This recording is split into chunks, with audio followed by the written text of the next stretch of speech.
Hello students, मैं Prince Kumar आप सभी को स्वागत करता हूं रीजनिंग का फिर से एक न्यू क्लास में। जितने भी हमारे विद्यार्थी किसी भी कॉम्पिटिटिव एग्जाम की तैयारी कर रहे हो, किसी भी गवर्नमेंट जॉब की तैयारी कर रहे हो, तो यह क्लास आप सभी के लिए most important and selected class होने वाला है। क्योंकि इस क्लास में जो प्रश्न लिया गया है ना, यानी जो पैटर्न लिया गया आप सभी के एग्जाम बेस्ड कंटेंट तैयार किया गया है, यानी वर्तमान समय में आने वाले समय में किसी भी गवर्नमेंट जॉब का जो आपका प्रश्न पत्र तैयार होता है, जो पैटर्न उठाता है ना, वही पैटर्न वही लेटेस्ट प्रश्न इस क्लास में देखने को मिलेगा। और मैं बता दूं कि हर चैप्टर से एक एक प्रश्न देखने को मिलेगा और आप सभी को बताया जाएगा, सिखाया जाएगा कि इन सभी लेटेस्ट प्रश्नों को, न्यू पैटर्न पे आधारित प्रश्नों को 7 से 8 सेकेंड में किस प्रकार आप लोग सोल्व कर पाओगे, ताकि आप सभी का ज़्यादा नंबर आ सके। और यह क्लास आप सभी को सुबह शाम दोनों टाइम प्रोवाइड कराया जाता है, ताकि हमारे जितने भी स्टूडेंट हो ज़्यादा प्रैक्टिस करें और ज़्यादा कॉन्फिडेंस को अपना बढ़ा सके।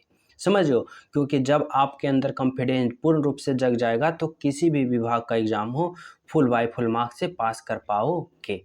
समझ लो, तो चलो देखते हैं पहला प्रश्न, समझने की कोशिश करना।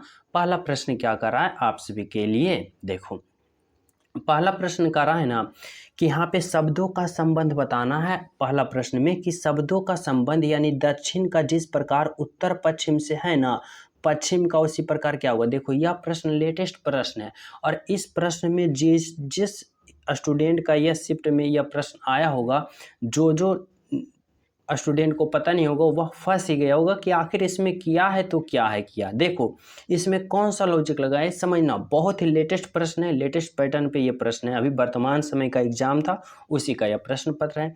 देखो आप सभी को बताना है कि दक्षिण से उत्तर पश्चिम जिस प्रकार हुआ ना, पश्चिम से उसी प्रकार यहाँ क्या होगा, जो इस ऑप्शन के अनुसार आप सभी को बताना होगा। तो देखो इसमें क्या लॉजिक लगा रखा है ना, समझना। इस तरह से आप लोग तो सभी जानते होंगे कि ऊपर को हम उत्तर कहते हैं, नीचे दक्षिण कहते हैं, इधर हम पूर्व कहते हैं और इधर हम पश्चिम कहते हैं, इतना समझो। लेकिन एक बात और होता है कि इधर से भी एक दिशा, इधर से भी, इधर की ओर हम कहते हैं इधर से इधर जो होता है उत्तर होता है और इधर जो होता है यानी इस तरह से और इस तरह से जो ये है उसको हम क्या कहते हैं, उत्तर पूर्व कहते हैं। इसको हम क्या कहते हैं इधर से, तो दक्षिण पूर्व कहते हैं। इसको इसको उत्तर पूर्व कहते हैं, इसको उत्तर पश्चिम कहते हैं, इसको दक्षिण पश्चिम कहते हैं। इतना तो सभी समझ रहे हो। अब देखो यहाँ पे कि क्या लॉजिक लगा रखा है इस प्रश्न में कि दक्षिण को वह उत्तर पश्चिम कर रहा है। दक्षिण देखो यहाँ है, उत्तर पश्चिम कहाँ है, तो उत्तर पश्चिम यहाँ है। तो दक्षिण को उत्तर पश्चिम कर रहा है यानी क्या कर रहा है, तो यानी कि 135 डिग्री टर्न कर रहा है किधर, क्लॉकवाइज, यानी घड़ी की दिशा में 135 डिग्री चल रहा है, यानी क्लॉकवाइज चल रहा है। तो देखो यहाँ पे 135 डिग्री क्लॉकवाइज टर्न किया दक्षिण से, तो कहाँ पहुँच गया, तो बोलोगे सर उत्तर पश्चिम की ओर पहुँच गया। इसी प्रकार हम पश्चिम से पहुँचेंगे, तो देखो पश्चिम कहाँ है, तो बोलोगे सर पश्चिम यहाँ है, पश्चिम ये है। और पश्चिम से आप सभी को कितना चलना है, तो 135 डिग्री टर्न ओवर करना है किधर, घड़ी के दिशा में। तो देखो पश्चिम यहाँ है और जब हम पश्चिम से 135 डिग्री टर्न ओवर करेंगे तो यहाँ पहुँचेंगे, यानी इस तरफ पहुँच जाएंगे। और यह कौन सा दिशा है, तो देखो इधर से उत्तर आया और इधर से पूर्व आया, यानी उत्तर पूर्व, जो कि घड़ी के दिशा में 135 डिग्री टर्न ओवर करें तो कौन आया, तो उत्तर पूर्व आया, यानी उत्तर पूर्व यहाँ पे आपका राइट आंसर होगा। जिस प्रकार दक्षिण से उत्तर पश्चिम हुआ उसी प्रकार पश्चिम से क्या हुआ, तो उत्तर पूर्व हुआ, जो कि आपका बिल्कुल राइट आंसर है, बिल्कुल सही है। समझो, तो इसमें इस प्रकार से लॉजिक लगाया है। तो आप लोग समझ गए यहाँ तक सभी विद्यार्थी, लेटेस्ट पैटर्न पे आधारित प्रश्न है। समझ लो 99.9% अगर जिस स्टूडेंट का ऐसा शिफ्ट में ये प्रश्न आ गया होगा फंस गया होगा, समझ लो। लेकिन आज के बाद आप लोग कभी नहीं फंसोगे। यहाँ तक सभी विद्यार्थी समझ गए हो। तो चले अगला प्रश्न देखो क्या है। 2 नंबर का प्रश्न समझना क्या है। 2 नंबर का प्रश्न में क्या रखा है ना कि विषम की पहचान करें। विषम की पहचान करें यानी यहाँ पे आप सभी को बताना होगा कि option A B C D, यानी 4 ऑप्शन है। 4 ऑप्शन में 3 ऑप्शन जो होगा ना एक समान होगा और एक सबसे अलग होगा, सबसे हट के होगा। और वह कौन सा ऑप्शन है जो आप सभी को बताना होगा और सोचना समझना होगा। तो देखो अगर हम ऑप्शन ए की बात करें तो ऑप्शन ए में देखो एक तीर इधर है, एक तीर इधर है, यानी 2 तीर है लेकिन दोनों एक दूसरे की क्या है, अपोजिट है। ऑप्शन बी में देखो तो इसमें भी दोनों तीर क्या है, एक दूसरे का अपोजिट है। अगर हम ऑप्शन डी की बात करें तो इसमें भी दोनों तीर क्या है, एक दूसरे का अपोजिट है। लेकिन जब हम ऑप्शन सी की बात करते हैं तो दोनों तीर एक ही दिशा की ओर जा रहा है, यानी इस प्रश्न का आपका राइट आंसर होगा ऑप्शन सी, जो कि बिल्कुल सही है, बिल्कुल सत्य है। समझ गए हो? तो चले हम सब अगले प्रश्न पे। तो देखो अगला प्रश्न आप लोग समझने की कोशिश करना, 3 नंबर का प्रश्न क्या कर रहा है आप सभी के लिए, समझो। कह रखा है कि लुप्त संख्या ज्ञात करें, यानी लुप्त संख्या यानी मिसिंग नंबर बताना है। इस भाट के जगह क्या होगा जो आप सभी को बताना होगा और सोचना होगा कि किस प्रकार से इसमें लॉजिक लगा रखा है भाई। तो देखो आप लोग इसमें थोड़ा सा भी दिमाग लगाना, इस तरह से जैसे मैं बता रहा हूँ कि 1 से 2 कैसे हुआ, फिर 3 कैसे हुआ, 5 फिर 8, इसी प्रकार यहाँ क्या होगा जो आप सभी को बताना होगा। तो कैसे सोचोगे? तो देखो इस तरह से सोचना कि जैसे कि सोचते हैं, जैसे कि पहली संख्या और दूसरी को जोड़ते हैं, यानी 1 + 2 जोड़ते हैं, देखो 3 आ रहा है, तो बोलोगे जी सर आ रहा है। इसी प्रकार 3 और 2 को जोड़ते हैं तो देखो 5 आ रहा है, तो बोलोगे आ रहा है। अब इसी प्रकार 5 + 3 को जोड़ते हैं, देखो 8 आ रहा है। और जब इसी प्रकार हम इसको निकालना चाहेंगे तो क्या करेंगे, तो इस 5 + 8 को जोड़ेंगे तो 8 और 5 कितना होता है, तो बोलोगे सर 13 होता है, यानी यहाँ पर 13 भराएगा। तो बोले तो ऑप्शन नंबर सी होगा। यानी किस प्रकार से हुआ, तो पहली संख्या और दूसरी संख्या को जोड़े तीसरी संख्या आ गया, फिर तीसरी संख्या और चौथी को जोड़े तो पांचवी आ गया, फिर पांचवी + छठी को जोड़े तो सातवीं आ गया। इस तरह से चले तो हमारा राइट आंसर निकल कर आ गया। समझ रहे हो यहाँ तक सभी विद्यार्थी? तो चले हम सब अगले प्रश्न पे। तो देखो, और जो स्टूडेंट क्लास को लाइक नहीं किए हो सभी प्रिय स्टूडेंट लाइक कर देना, जो न्यू हो तो चैनल सब्सक्राइब कर लेना। चलो अगला प्रश्न समझना क्या कर रहा है। देखो देखो 4 नंबर का प्रश्न समझना क्या है। 4 नंबर में कर रहा है ना कि प्रश्न आकृति को प्रतिरूप को पूरा करें। यह जो देखो यह प्रश्न आकृति है ना, इस भाट के जगह आप सभी को सोचना समझना होगा कि कौन सा ऑप्शन उठाकर यहाँ पे हम रखें ताकि यह फिगर जो प्रश्न आकृति है पूर्ण रूप से बन जाए। तो सबसे पहले लॉजिक लगाओ कि इसमें हो सकता है तो क्या हो सकता है। तो देखो इसमें इसमें अगर बात करें कि क्या कौन सा ऑप्शन होगा, तो देखो सबसे पहले ये देखो एक बिंदु है, इस बिंदु को पूर्ण करने के लिए यहाँ पे एक बिंदु होना चाहिए। कहाँ पे एक बिंदु होना चाहिए, तो यहाँ पे एक बिंदु होना चाहिए। इस तरह से थोड़ा सा बिंदु होना चाहिए, समझो। उसके बाद देखो उसके अंदर क्या है, तो बोलोगे सर एक चतुर्भुज है, यानी इस तरह से एक चतुर्भुज की पहिया होनी चाहिए, लकीर होनी चाहिए। उसके बाद फिर देखो क्या है, उसके बाद सबसे पहले ये बड़ा वाली होगा। उसके बाद देखो यहाँ से इस तरह से ऐसे आ रहा है तो यहाँ से भी एक आएगा और एक यहाँ से इस तरह से आएगा। तो कौन सा ऑप्शन में दिख रहा है ऐसा, तो बोलोगे सर अगर हम बात करें इस प्रश्न का तो ऑप्शन नंबर ए तो होगा नहीं, क्योंकि इस तरह से और ऐसा तो कहीं दिख नहीं रहा है। ऑप्शन ए होगा नहीं, ऑप्शन बी होगा नहीं, ऑप्शन डी होगा नहीं। और जब हम ऑप्शन सी की बात करें तो देखो यहाँ पे जब फिलअप करोगे तो यानी इस तरह से यहाँ पे ऐसे बैठाओगे, तो चलो यहाँ पे ऐसे बैठाएं। फिर देखो इस तरह से ऐसे होगा, एक ऐसे 2 गो पहिए इधर से आएगा, एक इधर से आएगा, और यहाँ पे जो आधा बिंदु का है वह यहाँ पे होगा। यानी जब आप लोग ऑप्शन सी को यहाँ बैठाओगे तो आपका राइट आंसर निकल कर आ गया। समझो इस तरह से आपका राइट आंसर यहाँ पे बिल्कुल बहुत ही आसान तरीका से आ गया। तो समझ रहे हो? तो चलिए हम सब अगले प्रश्न पे। तो देखो अगला प्रश्न आप लोग समझने की कोशिश करना। 5 नंबर का प्रश्न क्या कर रहा है, कह रहा है श्रृंखला को पूरा करें। यहाँ पे आप सभी को बताना होगा ACDGHLMR, तो आगे क्या होगा आप सभी को अल्फ़ाबेट का सीरीज है। और अल्फ़ाबेट सीरीज में मैं एक बात ही बता चुका हूँ कि आप लोग जब भी ऐसा प्रश्न आ जाए तो अल्फ़ाबेट पोजीशन से प्रयोग करना, ताकि आपका राइट आंसर चुटकियों में आ जाए, कम समय में आ जाए। तो देखो कैसे करोगे समझना। सबसे पहले आप लोग अल्फ़ाबेट लिख लो, जैसे कि ए का अल्फ़ाबेट पोजीशन 1 होता है, सी का 3 होता है, डी का 4 होता है, जी का 7 होता है, एच का 8 होता है, एल का 12 होता है, एम का 13 होता है और आर का 18 होता है। समझ रहे हो? अब देखो आप लोग यहाँ पे लॉजिक लगाना कि क्या लॉजिक लगा रखा है इसमें। तो देखो लॉजिक लगा रखा है, यही तो हमें पता करना है। तो देखो अगर हम ए से डी की ओर चलते हैं, सभी विद्यार्थी समझना, तो ए का अल्फाबेट पोजीशन देखो 1 और डी का 4, तो 1 से 4 गया ना, तो क्या हुआ? तो बोलोगे सर 1 से 4 गया यानी इसमें प्लस का 3 किया। क्या किया?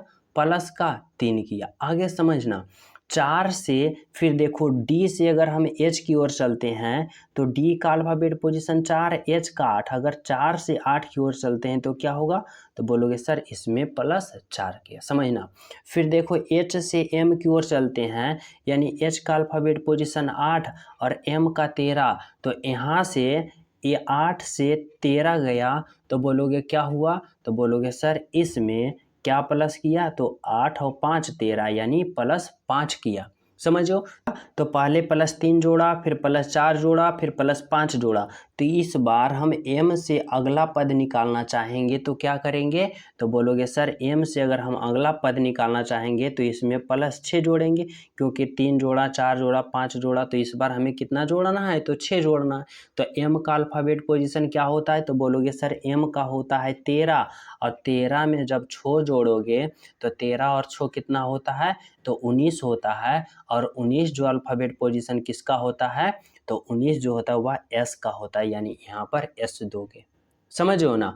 अब इसी प्रकार आप लोग यहाँ पे देखोगे कि देखो ए से डी गया, यानी ए का सी से डी गया, सी से जी गया, यानी सी का अल्फाबेट पोजीशन 3 और जी का 7, तो देखो 3 से 7 गया, यानी क्या हुआ? तो बोलोगे सर इसमें +4 हुआ, यानी कि +4 हुआ। फिर देखो जी से एल गया, यानी जी का 7 एल का 12, तो 7 से 12 गया, तो क्या हुआ? तो बोलोगे सर 7 से 12 गया यानी +5 हुआ, 7 5 12। आगे देखो एल से आर गया, यानी एल का अल्फाबेट पोजीशन 12 और आर का 18, तो 12 से 18 गया, तो क्या हुआ? तो +6 हुआ, 12 6 18, यानी कि इस बार अगले पद जब हम निकालेंगे तो देखो +4 +5 +6, तो इस बार +7 करोगे, तो आर का 18 और 18 में जब 7 जोड़ोगे तो 18 7 क्या होता है? तो 18 और 7 होता है 25, और 25 जो अल्फाबेट पोजीशन होता है वह बाई का होता है। किसका होता है?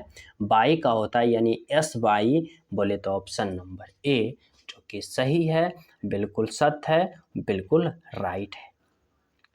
समझ गए हो ना यहाँ तक? तो आपका राइट आंसर क्या निकल कर आया? तो ऑप्शन नंबर ए निकल कर आया, जो कि बिल्कुल सही है, बिल्कुल सत्य है।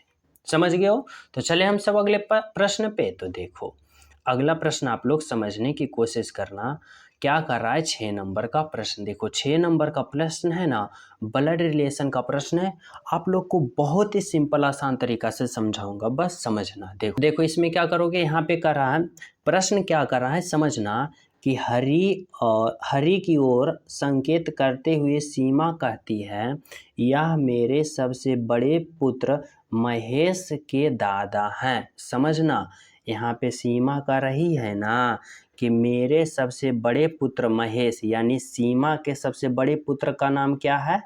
तो महेश है, यानी महेश। सीमा के सबसे बड़े पुत्र का नाम क्या है? महेश। और महेश के दादा हैं, तो जब महेश के दादा होंगे तो देखो सीमा कौन है? माँ है, तो माँ होगी, उसके बाद फिर क्या होगी? तो महेश के पिता होंगे, यानी पिता हुए, और पिता होंगे, उसके बाद फिर जब पिता होंगे तो यहाँ पे क्या होंगे? तो पिता के पिता होंगे। समझो, तभी तो महेश के दादा होंगे। देखो महेश की माँ हुई, और ये पिता हुए, और ये दादा हुए, पिता के पिता दादा हुए। अब आप लोग समझना क्या कर रहा है कि हरि की ओर संकेत करते हुए सीमा कहती है कि हरि की ओर संकेत कर रही है कौन? सीमा, और कहती है कि मेरे सबसे बड़े पुत्र महेश है उसका सबसे बड़े पुत्र के दादा, महेश के दादा, यानी महेश की ये माँ हुई, ये पिता हुई, और पिता के पिता ये दादा हुए। चलो हम इसको ब्रैकेट में दादा लिखते हैं। अब आप लोग समझना, महेश के दादा हैं, यानी यह जो दादा है ना, यह हरि है। कौन है? यह दादा जो है हरि है, H4 हरि। समझो अब कर रहा है कि हरि का सीमा से क्या संबंध है, यानी यह जो सीमा है हरि को क्या कहेगा, यानी महेश के दादा को क्या कहेगा, तो हरि जो है ये सीमा जो है हरि को क्या कहेगा, तो ससुर कहेगा, यानी ऑप्शन नंबर ए होगा जो कि यहाँ पे आपका राइट आंसर है और सही है। समझ गए हो। चलो अगला प्रश्न देखना क्या है। देखो क्या है 7 नंबर का प्रश्न समझना। 7 नंबर का प्रश्न में क्या रखा है कि शब्दों का संबंध बताएं। यहाँ पे आप सभी को सोचना होगा कि 6 से जिस प्रकार 21 बना है ना, 3 से उसी प्रकार यहाँ क्या बनेगा, यानी यहाँ पे आप सभी को बताना होगा कि 6 का कैलकुलेशन करके जिस प्रकार 21 बनाया है, 3 का कैलकुलेशन करके उसी प्रकार हम यहाँ क्या बनाएंगे और कैसे बनाएंगे, क्या किस प्रकार से सोचना होगा। तो देखो आप लोग इस प्रकार से सोचना कि 6 से अगर 21 हुआ तो बोलोगे क्या हुआ, तो बोलोगे सर 6 में प्लस 15 जोड़ दिया तो 15 6 21 हो गया। इसी प्रकार हम इस 3 में भी प्लस 15 को जोड़ेंगे तो 15 प्लस 3 क्या होगा, 18 होगा, यानी यहाँ पर 18 बोले तो ऑप्शन नंबर बी होगा। समझ गए हो। चलो अगला प्रश्न देखना क्या है। अगला प्रश्न समझने की कोशिश करना। देखो 8 नंबर का प्रश्न क्या कर रहा है। 8 नंबर का प्रश्न कर रहा है ना कि दर्पण प्रतिबिंब जांच करें, यानी जब हम इस प्रश्न के यहाँ पे जब दर्पण लगाते हो तो कौन सा ऑप्शन वाला प्रश्न आप सभी को सही होता है, जो आप सभी को बताना होगा। कैसा कौन सा ऑप्शन वाले प्रश्न, दर्पण इमेज यानी कि दर्पण में प्रतिबिंब बनेगा, जो आप सभी को बताना होगा। तो देखो मिरर इमेज में क्या होता है, यानी दर्पण प्रतिबिंब में कि दाएं वाला बाएं में चला जाता है और बाएं वाला दाएं में चला जाता है, यानी उलट पुलट जाता है। समझ हो ना। तो देखो अगर हम इस प्रश्न की बात करें कि अगर इस प्रश्न में यहाँ पे हम दर्पण लगाते हैं, मिरर लगाते हैं तो कैसा बनेगा। तो देखो यह जो है ना, यह तीर जो इस तरह से है वह तीर किस तरह से हो जाएगा, तो वह इस तरह से हो जाएगा, यानी इस तरह से ऐसे हो जाएगा। समझो अब देखो समझना सभी विद्यार्थी, यहाँ देखो जो ये तीर है ना, अगर जब यहाँ पे दर्पण लगाओगे तो यह किस तरफ से आ जाएगा, तो इस तरह से हो जाएगा, इस तरह से हो जाएगा। आगे देखो जो यह नीचे वाले हैं ना, वह किस तरह से हो जाएगा, तो वह इस तरह से हो जाएगा, यानी इस तरह से तीर हो जाएगा।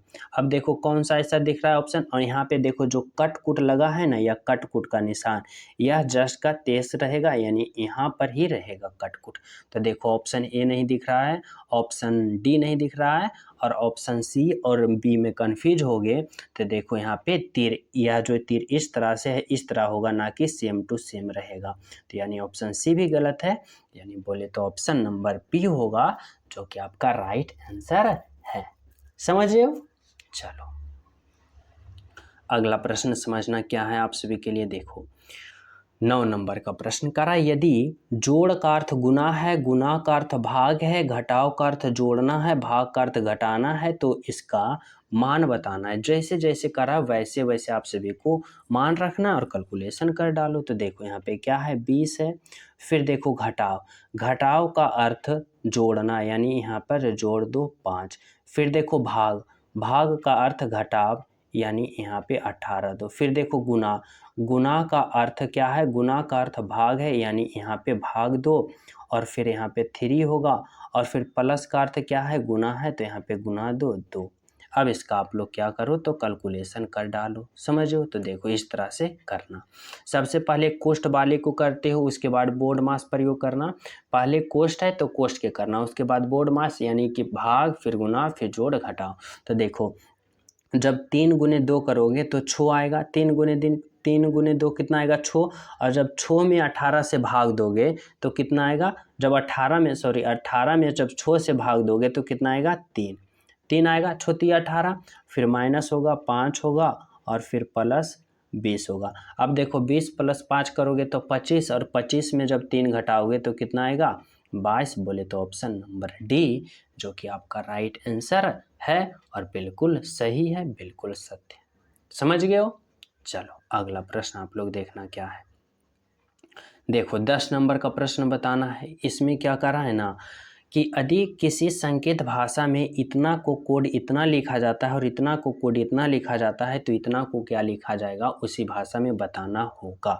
तो देखो इसमें किस प्रकार से किया है, यहाँ पे देखो एल है, ओ है, ए है, डी है, समझ लो। अब देखो इसमें कहीं एल दिख रहा है तो बोलोगे सर एल अंति वाले दिख रहा है, तो अंति का कोड क्या दिखा है, एल ओ ए डी है, एल ओ, एक minute, L O A D इस तरह से है। तो देखो एल का कोड वर्ड क्या लिख रहा है, 2, तो यहाँ पे 2 दोगे। फिर देखो ओ कहाँ पे है, दूसरा नंबर पे, दूसरा का कोड के दे रखा है 1, तो 1 होगा। फिर देखो ए कहीं दिख रहा है तो बोलोगे इसमें अंति से दूसरा दिख रहा है, तो ए का कोड क्या दिख रहा है, तो यहाँ पे % दिख रहा है। आगे देखो क्या है, डी का कोड वर्ड देखो शुरू में 3 है तो यहाँ पे 3 दो। तो देखो कौन सा ऑप्शन में दिख रहा है, 21% 3, तो बोलोगे सर ऑप्शन ए दिख रहा, जो कि आपका राइट है, बिल्कुल सही है, बिल्कुल सत्य है। समझ गए हो। चलो अगला प्रश्न समझना क्या है आप सभी के लिए, देखो 11 नंबर का प्रश्न। 11 नंबर का प्रश्न आप सभी के लिए कर रहा है ना कि प्रश्न आकृति का कौन सा उत्तर आकृति में छिपी हुई है। यह प्रश्न आकृति है, इस तरह से 2 तीर दिया गया है और आपको बताना है कौन सा ऑप्शन में ऐसा दिख रहा है जो आप सभी को बताना होगा। तो देखो लॉजिक लगा कि ऑप्शन ए तो कहीं दिख नहीं रहा है, क्योंकि इसमें भी 2 तीर है लेकिन दोनों तीर में अंतर है। देखो इधर भी तीर बनाया, इधर भी तीर बनाया, लेकिन इधर इसमें ही एक ही तरफ बनाया, यानी ऑप्शन ए क्या होगा, गलत होगा। ऑप्शन बी तो गलत होगा क्योंकि इसमें एक ही है। ऑप्शन डी की बात करें तो ये भी गलत होगा क्योंकि इसमें भी एक है। लेकिन जब हम ऑप्शन सी की बात करें तो देखो दोनों तरह से इस तरह से बना रखा है, जो कि प्रश्न आकृति ऑप्शन सी में छिपी हुई है। समझ गए हो। चलो अगला प्रश्न देखो क्या है, 12 नंबर का प्रश्न समझना। इसमें कर रहा है कथन निष्कर्ष वाले प्रश्न है, समझना। कथन कर रहा है यदि वह परिश्रमी है, समझना, यदि वह परिश्रमी है तो उसकी पदोन्नति हो जाएगी। यदि वह परिश्रमी है तो उसकी पदोन्नति हो जाएगी, यह कथन कर रहा है। अब निष्कर्ष पे आ जाओ। निष्कर्ष ये कर रहा है कि परिश्रम और पदोन्नति में कोई संबंध नहीं है, तो यहाँ पे करा है नहीं है, लेकिन यहाँ पे संबंध है। कथन में करा है यदि वह परिश्रमी होती तो उसकी पदोन्नति हो जाएगी, यानी वह परिश्रमी होगा तो उसको पदोन्नति हो जाएगा, यानी सीधा संबंध बता रहा है। लेकिन करा है परिश्रमी और पदोन्नति में कोई संबंध नहीं है, तो यह गलत होगा। अब निष्कर्ष 2 देखो, परिश्रमी से पदोन्नति होता है, तो वही तो करा, यदि वह परिश्रमी होगा तो उसकी पदोन्नति होगी, यानी ऑप्शन क्या, निष्कर्ष 2 सही है। यानी कि क्या होगा इसमें, तो केवल निष्कर्ष 2 निहित है, यानी ऑप्शन नंबर बी सही है और बिल्कुल सत्य है। समझ गए हो।